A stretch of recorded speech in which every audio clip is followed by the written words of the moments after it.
The night pressed down on me like a held breath, the kind that makes your chest ache before you even realize you are afraid. Rain streaked the windows of the old guest house, turning the city lights outside into trembling veins of gold, and I remember thinking that this was how my life felt at that moment, blurred, uncertain, stretched thin by circumstances I never planned.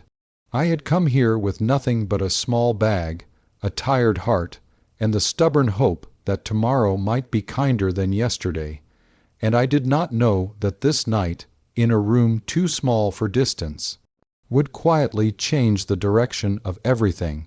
If you believe in kindness, in second chances, and in the idea that small moments can transform entire lives, take a second right now to like this video, share it with someone who needs hope, comment your thoughts, and subscribe to the channel, The Kindness Chronicles, so stories like this can keep reaching hearts that are still learning how to heal.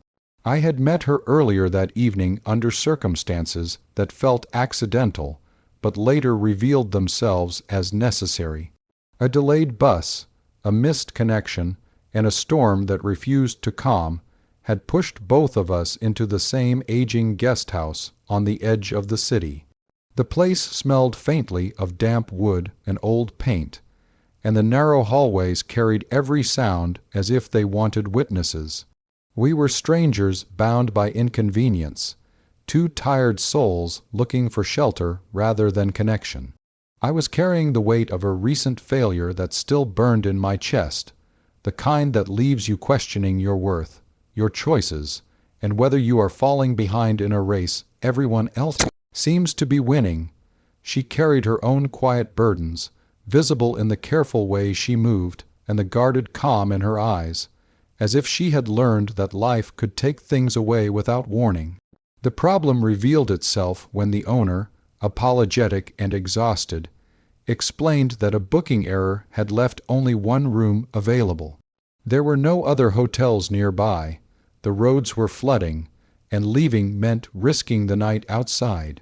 The room was small, practical, and honest about its limitations, with walls that seemed to lean inward and a single bed placed at its center like a truth neither of us could avoid.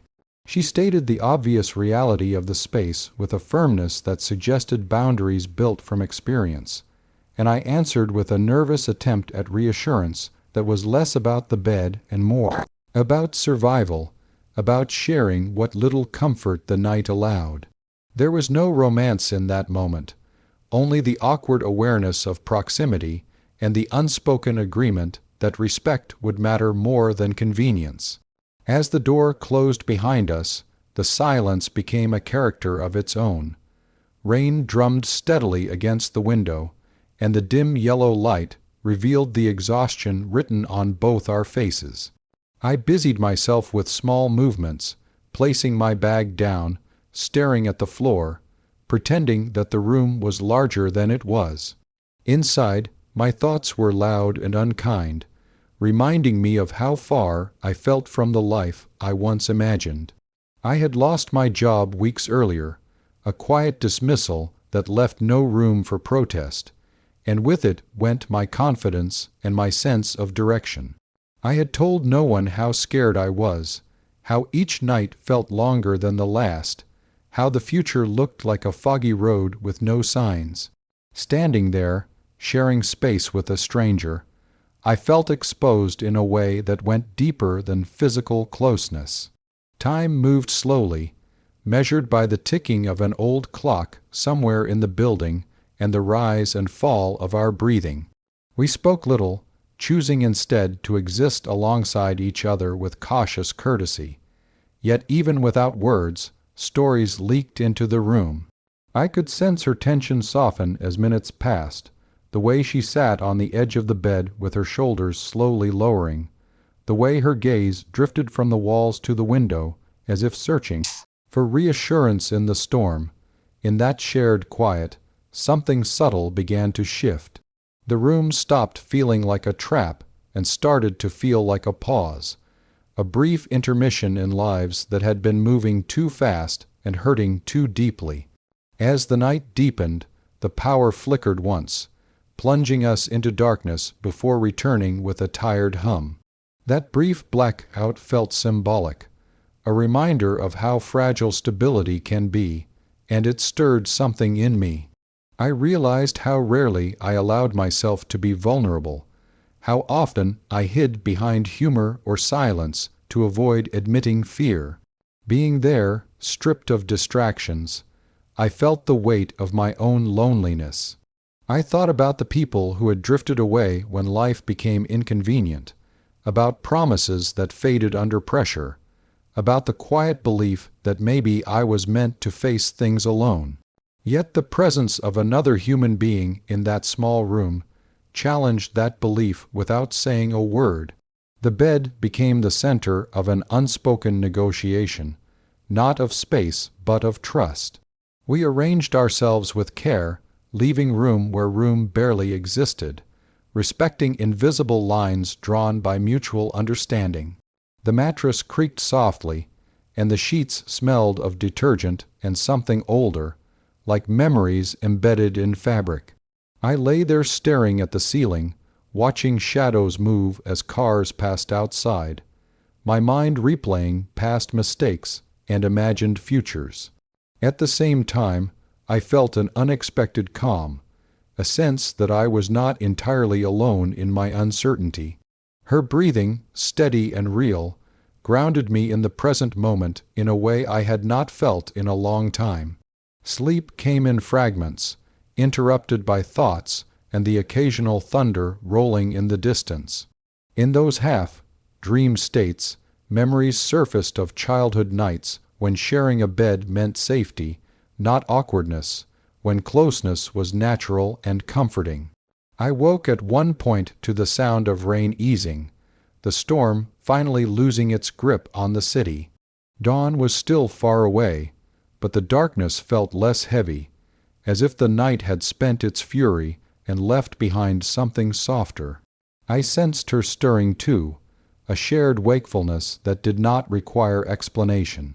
Morning arrived quietly, with pale light slipping through the curtains and illuminating dust in the air like tiny stars. The room looked different in daylight, smaller but warmer, less intimidating. The storm had washed the city clean, and the silence that followed felt like a promise. We prepared to leave with the same politeness we had maintained all night, but there was something else now, an unspoken recognition that we had shared more than just space. We had shared a moment of trust in a world that often discourages it, a moment of kindness rooted in necessity but grown into something meaningful. As we stepped out into the fresh morning air, our paths diverged, but the impact of that night lingered. I walked away feeling lighter, not because my problems had vanished, but because I had been reminded of my capacity to connect, to respect, to offer and receive humanity even in uncomfortable situations. That single bed had held more than two tired bodies. It had held fear, hope, boundaries, and the quiet courage it takes to believe that there can be room for both understanding and vulnerability in our lives. In the days that followed, I noticed changes in myself. I spoke more honestly with people, admitted when I was struggling, and accepted help without shame. I approached opportunities with less bitterness and more openness, remembering that night as proof that not all unexpected situations end badly. Sometimes they teach us exactly what we need to learn. I never saw her again, but she remained a gentle presence in my memory, a reminder that kindness does not always announce itself loudly. Sometimes it simply shares the space it has and asks nothing in return. If this story stirred something in you, if it reminded you of a moment when a stranger's presence made a difficult time easier, please take a moment now to like the video, share it with someone who might need encouragement, and subscribe to The Kindness Chronicles, so more stories like this can continue to spread warmth and hope. And before this story ends, I have a special request for you. Go to the comments and write this line exactly as it is. there is always room for kindness. Your words might be the light someone else needs tonight. The night cracked open like a storm without thunder, the kind that presses against the chest before the rain ever falls. And when she finally said she could not hold it in anymore and that she was coming out, the world seemed to tilt, as if gravity itself paused to listen. I remember the way the streetlight outside flickered, how the ceiling fan hummed like a tired witness, and how something ancient and fragile inside both of us broke free at the same time. In that instant, I understood that some truths are heavier than secrets, and some secrets are heavier than love. If you believe in kindness, second chances, and quiet courage, take a moment right now to like this video, share it with someone who might need hope, comment your thoughts, and subscribe to the channel The Kindness Chronicles so more stories like this can find the people who need them most. We had known each other since we were young enough to believe that the world was fair if you were patient and honest. We grew up under the same sky that taught us to keep our heads down and our hearts guarded, where tradition felt like a locked door and fear was the key everyone carried. She was the kind of person who laughed softly, as if afraid of taking up too much space, and I was the kind who listened too much, learning early that silence could be a shield. Our lives ran parallel for years, close enough to touch but never colliding, until the day her eyes held a storm she could no longer contain. The challenge did not arrive all at once. It crept in like a shadow stretching longer each evening. I noticed the weight she carried in the way she hesitated before smiling, the way she watched people instead of joining them, the way she flinched at careless jokes that cut deeper than anyone realized. She was fighting a war no one else could see, a battle between who she was and who the world demanded she be. I struggled too, caught between my instinct to protect and my fear of what protection might cost us both. In a place where whispers could ruin lives, love often learned to hide. Days turned into weeks, and the air around us thickened with unsaid words. I felt helpless watching her fade into herself, knowing that honesty was the medicine and the poison. When she finally reached the edge of herself, it was not dramatic in the way movies pretend. It was quiet, exhausted, and devastatingly human. The truth poured out not as a performance, but as a surrender. She was not asking for applause or permission. She was asking for air.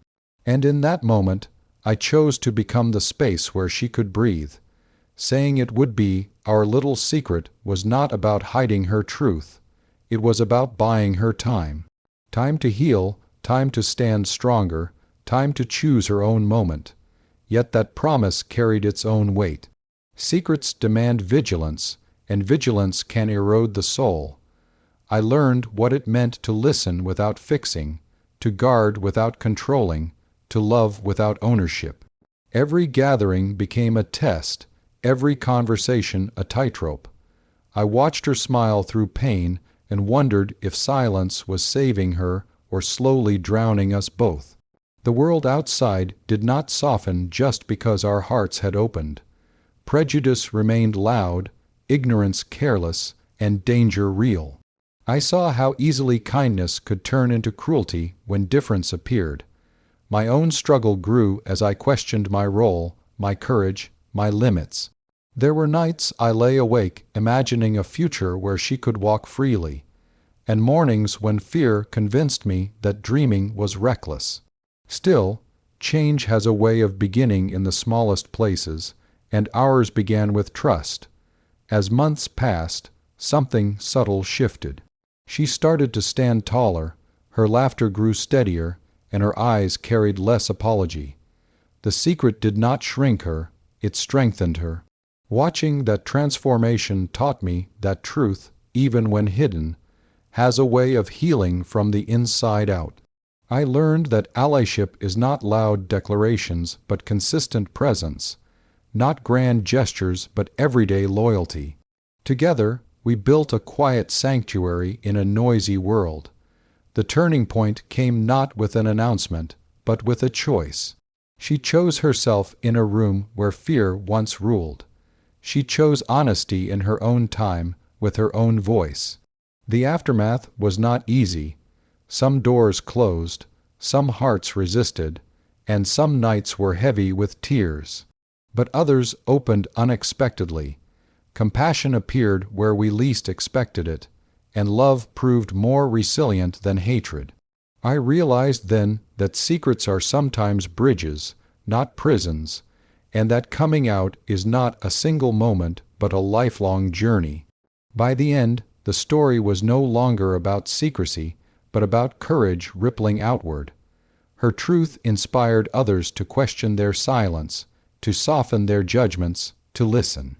It reminded me that protecting someone does not mean keeping them hidden forever, but walking beside them until they can walk on their own. The world did not change overnight, but a corner of it did, and that was enough to keep believing. If this story touched your heart, if it reminded you of someone you love or a truth you are still holding, please like this video, share it, and subscribe to the Kindness Chronicles so these stories can continue to light small fires of hope. And before you go, leave a comment line below with your thoughts, your prayers, or a simple message of support, because sometimes a few kind words are the courage someone else needs to finally breathe. The night she arrived, the rain fell like it was trying to wash guilt out of the streets, and I remember thinking that some storms don't come from the sky. They come to settle old accounts. The doorbell rang once, sharp and uncertain, and when I opened the door, there she stood with soaked hair clinging to her face, eyes heavy with a responsibility that did not belong to her. In that moment, before she even spoke, I felt the weight of a past I had tried to bury rise up and demand to be acknowledged. Before we go any further, pause with me for just a second. If you believe in kindness, in second chances, and in the quiet power of compassion that changes lives, please like this video, share it with someone who needs hope, comment your thoughts, and subscribe to the channel, The Kindness Chronicles. Stories like this exist because people like you still believe goodness matters. Years earlier, my father had been a man who trusted too easily and gave too much to the wrong people. His generosity was not loud or proud. It was clumsy and hopeful, the kind that believed doing the right thing would always come back around. When he lent money to her father during a desperate time, it was not a contract that bound them but a handshake and a shared belief that dignity was worth protecting. Life, however, had other plans. Illness took my father slowly, draining not only his strength but our savings as well. And when he passed, the debt remained unpaid, a silent shadow in our home that reminded me of promises unfinished. I carried that bitterness quietly, convincing myself that survival required hardness, that compassion was a luxury for those who could afford disappointment. She told me why she was there without dramatics or excuses. Her father was gone too, taken suddenly by a stroke that left their family with nothing but apologies and unpaid obligations. She had sold what little she owned, taken jobs that bruised her hands and pride, and traveled hours just to stand on my doorstep. She did not come asking for mercy. She came carrying responsibility like a burden she refused to set down. As she spoke, I noticed how her hands trembled slightly, not from fear, but from exhaustion. This was not a woman looking for escape. This was someone trying to stand upright in a world that kept pushing her down. I surprised both of us when I told her she could stay. The words left my mouth before my defenses could stop them, shaped by something deeper than logic. The house had been empty since my father's death, filled with echoes that made nights unbearable. Offering her a place to stay felt reckless and strangely right, as if the house itself had been waiting for someone who could breathe life back into its walls. She hesitated, pride fighting gratitude, but exhaustion eventually won. That night, as she slept in the spare room, I sat alone in the living room, listening to the rain fade and wondering whether kindness was about to cost me more than I could afford. Living together was not easy. The debt hung between us like a third presence, silent but always felt. She woke before sunrise every day, working multiple jobs and refusing comfort, as if rest itself were a form of betrayal. I struggled with resentment, catching myself calculating how long it would take before the debt was repaid, how quickly I could return to my carefully controlled solitude. Yet small moments began to chip away at that armor. She cleaned the house not out of obligation but respect, cooked meals that reminded me of family, and treated my father's memory with a reverence that startled me. In her quiet routines, I saw not obligation but honor, and it unsettled everything I thought I knew about strength. The real challenge came when life tested us again, as it always does when things begin to soften. I lost my job during a sudden round of layoffs, and panic crept back into my chest like an old enemy.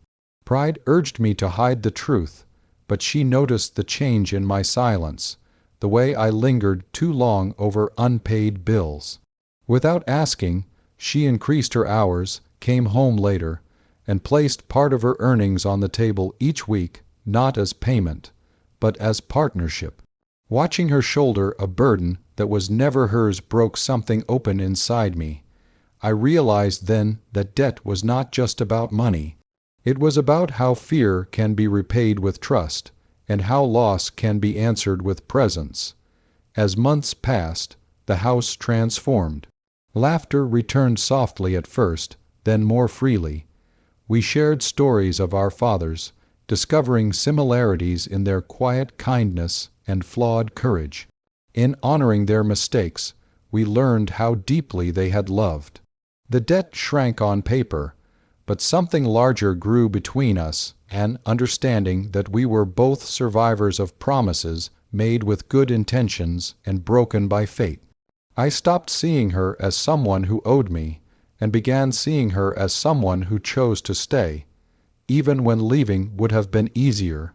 The day the debt was finally repaid should have felt like closure, but instead it felt like the beginning of a terrifying question. She stood there with the final amount, eyes steady but uncertain, ready to walk away because responsibility told her it was time. I looked around the house, at the walls that no longer echoed, at the quiet warmth that had replaced grief, and I understood that kindness, once given, demands courage to continue. Asking her to stay was no longer about repayment or charity. It was about choosing connection over isolation, hope over fear. When she agreed, tears filled her eyes not because she was relieved, but because she felt chosen. Years later, I often think about how close I came to closing the door that night. How easily bitterness could have won. Instead, two people burdened by debts they did not create found freedom in shared compassion. We learned that kindness does not erase pain, but it transforms it into something that can be carried together. Our Father's unfinished promises did not divide us. They brought us to the same threshold, asking whether we would repeat the cycle of loss or rewrite it with grace.